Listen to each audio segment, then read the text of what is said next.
Welcome to the Metaphorosis magazine podcast, your home for beautifully made speculative fiction.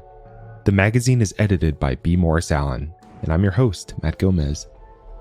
This week's story is the fourth and final installment of Infinite Possibilities by Michael Gardner. If you missed parts 1 through 3, you can hear them in our podcast that aired the last Fridays of September, October, and November. Michael Gardner is a writer of fantasy and horror who masquerades as an economist by day. His work has appeared in Writers of the Future, Volume 36, Aurealis, Bourbon Pen, and Metaphorosis. He is also a 3-time finalist for the Aurealis Awards. You can find out more about Michael and his work at www.michael-s-gardner.com. That's michael-s-gardner.com. Here's what's happened so far. A mystery USB leads Adrian to a cabin, where other Adrian appears on an old television. Other Adrian is a version of himself from a parallel world. He encourages Adrian to build a machine that will facilitate travel to other Adrian's world. Other Adrian informs him that his agent will be in contact. Adrian has just found out his wife, Candace, is having an affair. He meets other Adrian's agent, who turns out to be a woman, Taylor, that Adrian had a brief relationship with years ago. Taylor convinces him to confront Candace about her affair, and to go with Taylor to other Adrian's world. Adrian fights with Candace. He completes the machine, and with Taylor, leaves Candace to return to the cabin. Let's jump in.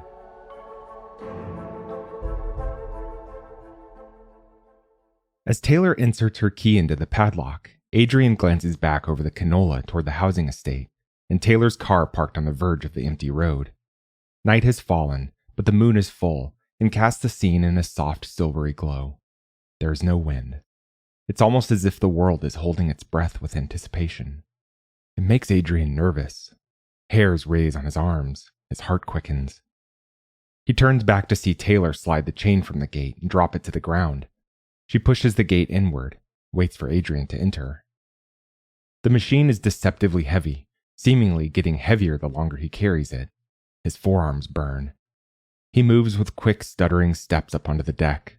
He has to wait again for Taylor to catch up, to open the cabin door. Inside, nothing has changed. Thick wooden walls, the old kitchenette, the metal bed frame at one end. In the middle of the room is the television on the stand, the rug, the armchair. A slice of suburbia in a 19th century cabin. He can't hold the machine any longer. His arms are numb. He lurches inside, half places, half drops his creation onto the rug. "Careful," Taylor exclaims. She's quickly at his shoulder, running a hand over the casing like it's a wounded pup. He rises, steps back from it. "Sorry," he says, wondering why he's apologizing. Taylor's face softens, and she opens her mouth to say something, but the words remain unsaid as her eyes dart toward the television screen. Adrian follows her gaze and finds it warming up. What was black is now blue and backlit. Shadows resolve into recognizable forms. A thick neck, glasses, pursed lips, other Adrian's face. And filling the background, strange fleshy protrusions that rise and fall rhythmically, like a sick animal breathing raggedly, but no animal Adrian has ever seen. The room is filled with them. Veined, monstrous masses, shuddering. It makes Adrian feel sick. What the fuck are they? His mind can't process the images. "You're both here. Good," other Adrian says, commanding Adrian's focus. He swallows. The image on the television zooms, and other Adrian's face fills the screen. Taylor takes his hand, and he looks down to see his calloused hand wrapped in her slender fingers. His mouth is dry. "I see you've completed the machine. Not far from the tree, Adrian," he says, the hint of a smirk on his lips. "Is it operational?" Before Adrian can answer, Taylor jumps in. "Yes, he's tested the receiver." Adrian's brow furrows. Her tone is sharp, the husk gone, replaced with an authority he doesn't recognize. "Show me," other Adrian says, and Taylor reaches for the machine, but Adrian shakes himself from his fugue and grabs at her wrist, stopping her. "No, wait. I have more questions. I... What, he thinks. I'd like to hear again what you were offering. Other Adrian's eyes move from Taylor to Adrian. He sighs, a disappointed school principal. We've been through that, he says. Then silence. Adrian tries again. Well, what about where are you taking us? What is your world like? He asks, his eyes darting to the flesh behind other Adrian. And how does bringing us there help you discover more about the universe? I'm not a scientist, I'm not smart. And Taylor, you said nothing of her last time. I told you my agent would be in contact. Yes, but how did you contact her? We don't have time for this. Then to Taylor. Start the receiver. Taylor pulls free of Adrian. Don't worry, she says. She looks certain, calm. But why should she be? She leans over and switches the machine on. It starts to hum, and he feels the vibrations of it in his skin, in his bones, his brain. His legs go weak. But how do you know? He croaks, his voice not sounding like his own. Is it happening already? Taylor places hands on his shoulders, guides him backward. He wants to resist, but his legs won't obey. They move on their own accord. His heart feels like it's pumping gelatin. He bumps up against the armchair. His knees go, and he slumps into the chair. There you go, Taylor says, placing his useless arms in his lap. She holds 2 fingers against his wrist, and Adrian realizes she's taking his pulse. What are you doing? He drawls. His tongue is fat, useless. The saliva's gone, but his eyes water. There's pressure behind them. He looks from Taylor to the television, where other Adrian grins. Behind him, the tissue is throbbing. It seems to be synchronized with the vibrations of Adrian's machine. Why did you need me to build the receiver? He asks. He wrestles for control of his head, his eyes. He forces them to move to Taylor. You said other Adrian sent the television, this chair, the book. So why not just send a receiver? He hears a wet, gurgling sound from other Adrian that he first mistakes as coughing, but realizes as laughter. Oh, finally. You're putting it together. Not as stupid as I suspected. The field doesn't support complex machinery, Taylor says. Only organic matter and inanimate objects. And then, to other Adrian. His pulse is steady, breathing normal. Proceed. Normal, he thinks. His breathing sounds like a jet engine in his ears. His heartbeat is erratic. The air in the room is hot. It's crushing him. Yet none of that is the odd thing, his mind says through the ooze. Why is she reporting to other Adrian? And then he understands. He sent you. You made the modifications to the television once you arrived. She turns, looks at him coldly. Yes, and you made the receiver to bring us back. You said you were a local historian. You knew about our past. Yes. You lied? No. Taylor, your Taylor, was a local historian. I found her here. She was generally cooperative. Where is she now, then? He asks. With me, she says, tapping her temple. He doesn't understand. None of this makes sense. He can hear something else now, a squelching, like the sound of fish slapping against the bottom of a boat. But large fish, many of them. And then he feels pressure everywhere, like he's been encircled by the coils of a monstrous python which squeezes. But the flesh of this snake is warm, not cold. It has fine hairs that tickle his neck and arms, and it is slick with a rancid-scented sweat that makes him want to retch. He cranes as far as his uncooperative neck allows, but there's nothing behind him. The sensation of something squeezing him remains, though. There's a jolt, and suddenly he feels like he's in 2 places at once. The cabin, as well as the room on the other side of the television screen. I don't want this, he moans. There's that flimmy sound again. Other Adrian's laughter. Buyer's remorse, that is all. But I promise you, you will be better off here with us. And as afraid as he is, he wonders. Maybe he's right. Without Candace, what's left? Drifting through life, driving the bus, ignoring a wife that fucks other men? He sees Candace. She's crying. She's guilty. She's angry. She's trying to get him to pursue university, to find a better career, to take more shifts at work. She's trying to get him to have a little fun, to solve a puzzle that arrived in the post. A puzzle that she thought was a simple game, something that he might enjoy, which turned out to be much more. And yet, as he relives that day again, the day he held the USB in his hands, he sees her anew, like he's floating out of body watching them both. She encouraged him. She's always encouraged him. If she doesn't love him, why do that? Why bother? To assuage her guilt? He doesn't buy that. He hears her voice in his head. No, not in his head. He wrenches his gaze toward the door. Candace is there, eyes wide, pale in the moonlight, her mouth agape. What the fuck is... But she doesn't finish. What's she doing here? Other Adrian growls on screen. Taylor lunges, and Adrian tries to get his swollen tongue to cooperate long enough to warn her. But he doesn't need to. She's never really needed him, he realizes, and this is no different. While he's still forming the words, Candace steps toward Taylor, not away. He sees her pull her arm back, and then she swings what appears to be one of his shifter spanners, hard into Taylor's face. There's a sickening crack, and Taylor's head snaps back, and she collapses at Candace's feet with a heavy thud. Candace, still brandishing the shifter, shakes. She's looking at Taylor's prone form, then at the screen, then Adrian pinned to the armchair. Her whole body shivers like a mirage. It's you, she says so quiet that Adrian almost doesn't hear her. It's you there, but also... That's not me, are the words he forces from his throat. She stares at him, her face a ball of worry and confusion. Adrian? She asks, and he's never been so glad to hear his wife say his name. He tries to smile, hopes it doesn't look grotesque. Suddenly their problems seem non-existent, a trifle that he turned into something insurmountable. He's never felt such relief. From the television screen comes a grunt of annoyance. Enough, says other Adrian. There's motion there. Adrian feels a sharp jolt like he's riding a roller coaster into a vertical loop. G-force is slamming his head against the headrest. It's hard to keep his eyes open.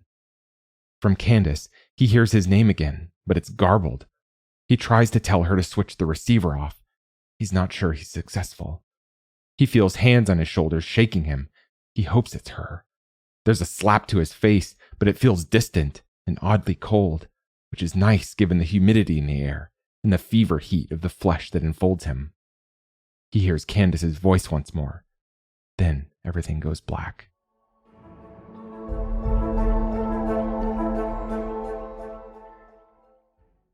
The worst thing Adrian ever did was stop Candace seeing her mother the night she died. It wasn't intentional, yet intention didn't change the end result. He thought Alexia had been getting better. The chemo seemed to have halted the spread of the cancer, and Alexia, over those last few days, had a little more energy. It was Alexia that suggested that he take Candace away for the weekend. A break from work. A break from sickness. Candace didn't want to go. She wanted to stay close to her mother, just in case. Truth was, Adrian had grown jealous of Alexia over the course of her illness. The majority of Candace's time was allocated to her, not him. It made him wonder how she would be if they had a child. Yet he comforted himself that that would be different. That would be investing time in life, not death. A terrible thought, he knew, but that was what he thought. He spent more than they could afford to rent an apartment by the beach. He wanted to take Candace near the water so they could try for that kid with the sound of the waves in their ears. A throwback to their first years dating at university, their makeout spot in a mostly empty car park right on the far end of the main beach. He couldn't recreate it exactly, but he wanted the sound. The car was packed, ready to go, when Alexia called. Candace picked up after one ring and smiled as she said hello. But as Adrian watched, that smile became a straight line, then a frown. She listened for a long time, then offered to come over, which shouldn't have irritated Adrian as much as it did. But it did. He swallowed, turned away and wrapped his fingers on top of the car. Candace glanced at him, shrugged apologetically, listened. Okay, Mum. Love you. Bye. She'd barely hung up the phone when he jumped in, impatient. What's up? He asked, staring across the roof of the car. Candace shook her head, bit her bottom lip, sighed. She's having nosebleeds, and she's dizzy. Oh, he said. He couldn't think of what else to say. She says she's okay, she just couldn't find her painkillers, Candace said, trailing off. Well, if she's okay, I don't think she is. She sounded a little spacey. Her painkillers are in the cupboard over the sink like they always have been. Candace stepped toward the car, stopped, looked at Adrian. I think something's wrong. I think we should cancel. We can go next week. Honey, Adrian said. He regretted his tone, but continued anyway. Alexia's a grown woman. She knows how she feels. I know she's sick, but you're jumping at shadows. Candace cleared her throat, opened her mouth to say something, but then closed it again without speaking. It was her idea, remember? She wants you to have some time to relax. Plus, we're only 2 hours drive away. Not far, really. You deserve this. Stop feeling guilty. She hesitated, then nodded. You're right. She'd tell me, wouldn't she? Of course, honey. He desperately wanted to get going before it got dark, but he didn't risk pushing her more than he had. He watched her thinking. Okay, but I might give her a call in an hour if you don't mind. Of course not. In fact, why don't you call her when we get there as well? She smiled, a sad smile, but a smile nonetheless. She opened the car door and slipped inside. He felt a pang of guilt, a tightness in his belly that gripped him for a moment, but then passed. He wasn't being selfish, he told himself. This was about more than just his enjoyment. It was about their chance to create a family. He slid into the driver's seat, reached over and squeezed Candace's leg. She held her phone tightly in both hands. She looked at him, smiled again. He closed the door with a bang, started the engine, and headed off. An hour later, when Candace tried to call, they'd hit the mountains and couldn't get reception. So she had to wait until they arrived in the seaside town. It wasn't Alexia who answered. It was a nurse. She explained that Alexia had called the ambulance and she'd been admitted to hospital. Her nosebleeds hadn't stopped, and she'd taken a turn. They were doing tests. Candace was frantic, insisting that they return that night. To his eternal shame, Adrian argued against it, which resulted in her screaming at him. He relented eventually, and the trip was conducted in silence, hers in fear, his in anger. Alexia passed before they got home.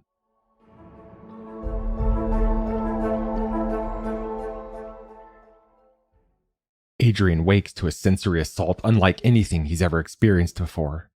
Blinding white light, the din of 1,000 people talking simultaneously, the scent of ozone, burnt hair, the taste of metal, cold and heat, the sharp pain of tiny cuts followed by tender caresses. For a time, all he can do is freeze, grit his teeth, sweat, and hope the feelings disperse. He's a cat encircled in a towel. He doesn't know which way is up, down, or where to head for relief. Slowly, the cacophony of stimuli dulls. It's still there, but manageable, which allows him to assess his environment more thoroughly. He quickly identifies greater problems. What he thinks of as light, he realizes he can't actually see. What he thinks of as sound is beyond audible, a presence in his mind, a radio signal through the airwaves, and him the receiver. Taste, touch, scent, all of these things feel intensely familiar, yet different, non-physical. It's like he's floating in amniotic fluid inside a giant womb, yet everything is floating, his insides, his outsides, his thoughts. He tries to run his hands over his body to soothe his panic, but finds nothing. No body, no hands. He tries to scream, but no sound comes forth.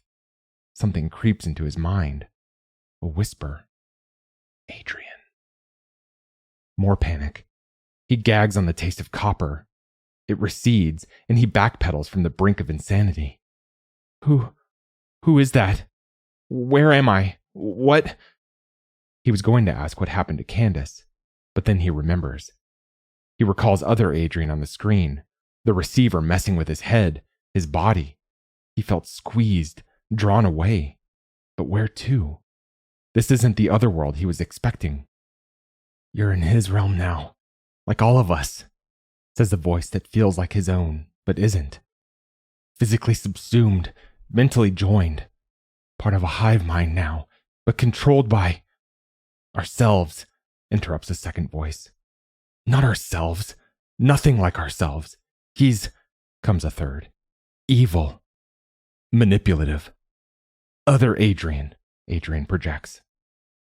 There's a chorus of voices then, murmuring agreement reflecting back at Adrian the rightness of his description. The voices all sound like him, he thinks. The cadence, the tone, the feel of them. You said subsumed, Adrian interjects. The throng hushes slowly, like a crowd at the theater as the curtains open. Yes, bodily subsumed. You can feel it if you concentrate. Reach out and we'll guide you. The voice pauses, waits.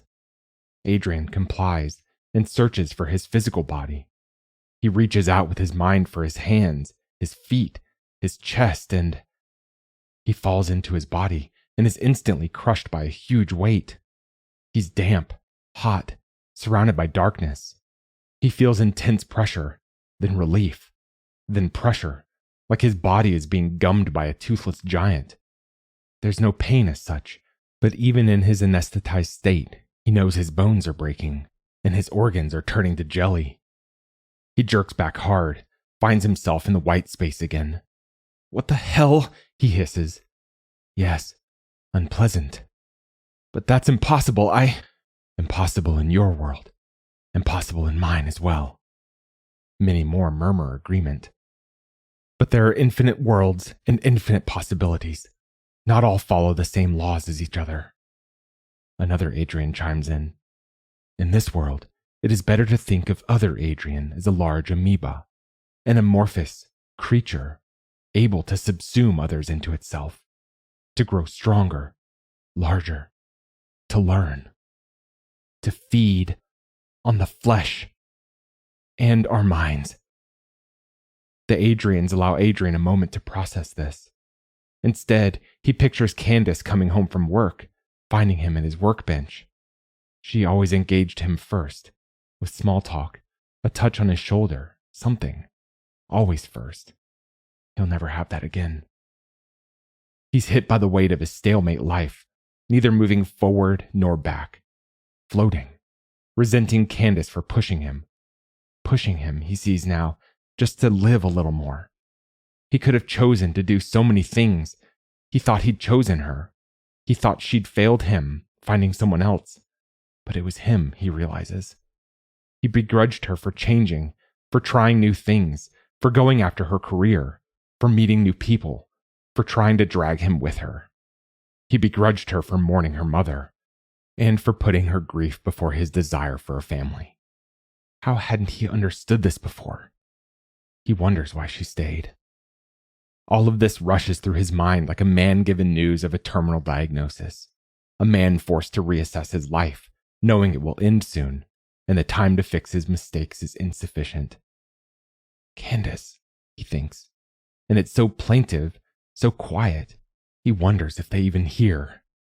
But their murmuring suggests they do, and that they understand.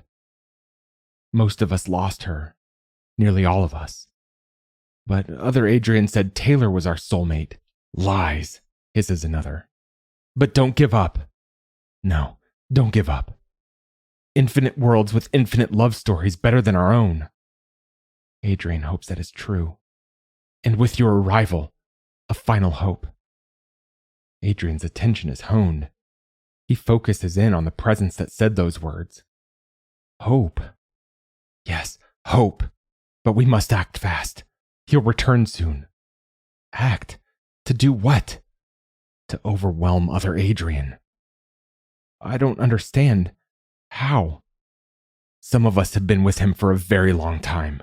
Studying, watching, waiting. We have found a chink. When he feeds, he exhibits weakness. He becomes distracted. When he brings a new Adrian across, for a few moments only, he loosens the tight hold on us, focuses instead on the consummation. We've waited, building our forces. He's been too powerful for us, as many of us as there are. Until now, we think. We hope. We're sure. If we all work together, we can wrest back control from him and... Candace. Can I see Candace again? Adrian asks, desperate. There's a swell of voices and hurried discussions. Perhaps. But we must act now. Are you ready? I don't even know. But he doesn't finish. The light is suddenly rushing by like he's riding the nose of a bullet train tearing through a white-lit tunnel. He's pushed flat against a surge of movement behind him. Screaming in his ears, a roar. He screams himself. He slams hard into something that feels like a solid wall of steel. He disintegrates.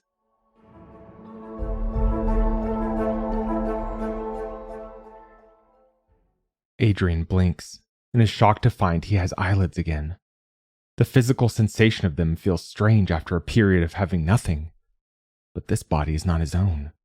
It's bulky, monstrous. He fills the room, each part of him pressing against the floor and the walls. There's humid air on his naked skin, and sweat oozes from his pores. The floor is slippery beneath his mass.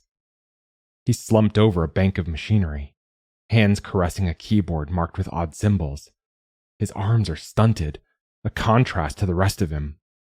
Intuitively, like being fed answers through an earphone, he knows that the machine before him controls the receiver that he built back home, but it also controls numerous other receivers in numerous other worlds. Something hits him hard from behind like a truck mowing down a deer. There are voices in his head, screeching. Then other Adrian speaks, his voice close and angry. You ungrateful vermin, get out of my... But the threat is cut short. The pressure eases. Adrian is in control again. He pushes his monstrous torso upright. It's hard work. He can feel other Adrian just behind a thin veil, fighting, but being held for the time being by Adrian's brethren. Yet other Adrian still seems to retain enough will to make control difficult. Adrian feels like he's pushing a laden shopping trolley with a broken wheel. It won't let him go straight. It pulls him into displays of food, passing shoppers. What have you done with him? Demands Candace. Her voice sounds crackly, far away. He stares at a monitor affixed to the wall and sees her on the screen, in the cabin, an empty armchair behind her. He smiles at the sight of her. Don't grin at me, you smug prick. Answer me. Candace, he says, but the voice is not his own. It's deeper, gruffer. It's me. This thing I'm in. This version of me. He brought me to his world, but I'm fighting back. I'm in him, but it's me. Candace steps toward the screen, grimaces. She brandishes the large spanner still. Behind her, he sees Taylor motionless on the floor. He wonders if she is still alive. Knowledge falls into his mind like rain on parched earth. He understands that other Adrian was in the process of using the receiver to bring Taylor back next. The machinery has locked on and will soon pull her into this world. Is this a joke? Candace hisses. Is this a fucking joke? There's not enough time to explain properly or convince her of who he is. He tries anyway. We used to go to the beach, the car park at the south end, late at night, where we'd smoke weed and talk about our futures. We both had huge dreams, but only one of us followed through. I broke our bargain, Candace. I never realized till now, but I did, and I'm sorry. He watches her face waver, uncertain. The angry, thin line that is her mouth falls into a frown. How do you know this? It's me, baby. I'm sorry. I know why you did what you did. I drove you to it through my selfishness, my inactivity. I should have done more to keep us close. I should have worked harder, at least on that one important thing. I should have worked at us. He feels on the brink of tears. He sees Candace's eyes moisten too. She opens her mouth, closes it.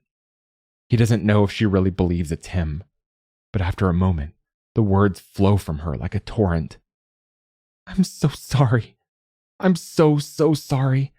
I had no right. I know it doesn't matter, but I didn't love him. I never did. It was always you. She starts to sob. I know, Candace. I do. It's just I've been too stupid to return the love you deserve. A jolt forces him into blackness.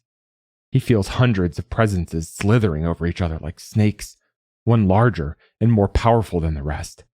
A python hissing, biting, writhing. But then the masses prevail and overwhelm it once more. He opens his eyes to see Candace's worried expression. I don't have much time, Adrian says. Come home. Please come home, for me. He taps into the collective minds of all the Adrians and confirms his suspicion. His shoulders slump. He feels an aching emptiness in the pit of his huge belly, like an icy vacuum. He shakes his head slowly. I can't, he says, his voice a rasp. Candace sobs louder. He wipes roughly at the tears that have fallen on his cheeks, then runs his hands over the keyboard, knowing instinctively what controls to issue. There is a dull thumping sound, and Taylor is suddenly in the room, unconscious, face down on the wet floor. I'm glad of the time we had, he says to Candace. She's still crying, but watches him intently. Even though I wasted so much of it, you were what made life worthwhile. He feels the sea breeze as he holds his hand. Their feet are up on the dash of his car as they look out at the clear night sky and listen to the rhythmic sound of waves crashing. Please don't go, she whispers. I wish I didn't have to, but I do. There's more of us out there, Candace. Infinite versions of us, in different states of being. Some yet to meet, some deeply in love, some just starting out, like we did once, with all the promise of a lifetime to come. I can't let him take that from all of them. What about us? She implores. The cold in his stomach spreads through his limbs. He can barely choke out the words. I love you. He sees her next to him in the hospital when he wakes. He feels the ache as he sits with her at her mother's funeral, unable to take the hurt away. He sees the glint in her eye, the devilish smile on her lips as they make love. He sees her watching him as he works at his bench, just watching, trying to decipher his thoughts. The Adrians feed him what he needs. His hands work quickly, practiced hands flipping switches, typing instructions. He tunes out Candace's anguish as he works, but glances toward her occasionally, trying to keep her in his mind. He engages all the receivers at his disposal. There are so many, in so many worlds. He doesn't need to wait for any of them to lock onto targets.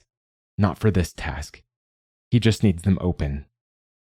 He initiates the dimensional transporter, the device other Adrian used to send Taylor, the armchair, and the rug to him.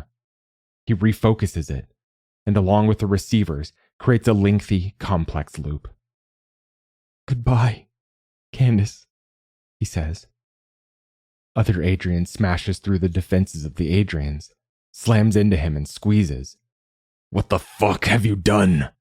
He cries into Adrian's head and out loud. What the fuck? But it's too late. The transporter makes a sound. A tick, tick, tick. Then it pauses a beat. Whoosh. Adrian can still feel other Adrian's monstrous body. He feels the agony as its fat leg is sucked from the room, wrenched from its body, spat out in another world, only to be returned a second later, reduced to gore and splatter. A slice of his shoulder and arm are gone, exposing bone. Other Adrian screams. Part of its stomach next, viscera slithering to the floor.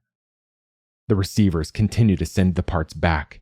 Shredded flesh, the stink of broken insides, shards of bone and blood raining down like a thunderstorm of red. Adrian senses relief all around. He senses elation and celebration. He's not alone here at the end. And while he can't see Candace anymore, he has her firmly in his mind. Their vessel shudders, jerks, torn and shredded, crunched and diminished. Other Adrian wails like a spoiled child, but it's too late for him. Adrian binds with the others, and they comfort him, and he them. They each share memories of their lives, recollections of love, and Candace. He shares one memory, a memory of him and Candace locked in each other's arms, their whole lives ahead. And then it ends. That was Infinite Possibilities by Michael Gardner. Thanks for listening. If you enjoyed this episode, we'd love it if you'd leave us a 5-star review on Apple Podcasts, Spotify, or whatever platform you listen to us on. Or, better yet, share the magazine and podcast with a friend. If you'd like to listen to more speculative fiction, visit us online at magazine.metaphorosis.com or on Twitter at MetaphorosisMag.